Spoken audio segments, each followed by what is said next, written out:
Hello everyone, welcome back to my channel. ಎಲ್ಲರೂ ಹೇಗಿದ್ದೀರಾ?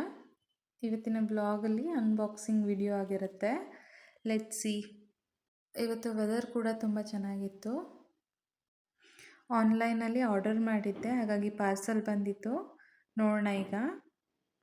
Parcel ಬಂದು 4-5 ಡೇಸ್ ಆಗಿತ್ತು, ಹಾಗಾಗಿ ಓಪನ್ನೇ ಮಾಡಿರಲಿಲ್ಲ. ಸೊ ಇವತ್ತು ಓಪನ್ ಮಾಡೋಣ ಅಂದ್ಕೊಂಡು ಓಪನ್ ಮಾಡ್ತಾ ಇದ್ದೀನಿ. ನೋಡ್ತಿರ್ಬೋದು ನೀವು, ಇದು ಬೋರೋಸಿಲ್ ಗ್ಲಾಸ್ ಟ್ರೇ.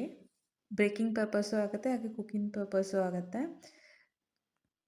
ಇದನ್ನು ನಾವು ಮೈಕ್ರೋವೇವು, ಡಿಶ್ ವಾಷರು, ಹಾಗೆ ಓವನಲ್ಲಿ ಕೂಡ ಯೂಸ್ ಮಾಡ್ಬೋದು. ಎಕೋ ಫ್ರೆಂಡ್ಲಿ ಆಗಿ ಸ್ಟ್ರಾಂಗ್ ಆಗಿದೆ, ಪ್ರೀಮಿಯಂ ಕ್ವಾಲಿಟಿ. ನೀವು ನೋಡ್ತಿರ್ಬೋದು. ನಂಗೆ ಇಷ್ಟ ಆಯಿತು ಆ್ಯಕ್ಚುಲಿ. ನಿಮಗೆಲ್ಲ ಹೇಗೆ ಅನಿಸ್ತು ಅಂತ ಕಮೆಂಟಲ್ಲಿ ತಿಳಿಸಿ. ಆ್ಯಂಡ್ ವರ್ತ್ ಇಟ್ ಕೂಡ. ಪ್ರೈಸು ಏನು ವಿತಿನ್ 500 ಒಳಗಡೆನೇ. ಸೊ ನನಗೂ ಇಷ್ಟ ಆಯಿತು. ನಿಮಗೆಲ್ಲ ಹೇಗೆ ಅನಿಸ್ತು ಅಂತ ಕಮೆಂಟಲ್ಲಿ ತಿಳಿಸಿ. ಇದೊಂದು ಸ್ಟ್ರಾಂಗ್ ಆ್ಯಂಡ್ ಪ್ರೀಮಿಯಮ್ ಪ್ರಾಡಕ್ಟ್ ಅಂತಲೇ ಹೇಳ್ಬೋದು. ಬೇಕಿಂಗ್ ಆ್ಯಂಡ್ ಸರ್ವಿಂಗ್ ಪರ್ಪಸ್ಗೂ ಕೂಡ ಯೂಸ್ ಮಾಡ್ಬೋದು.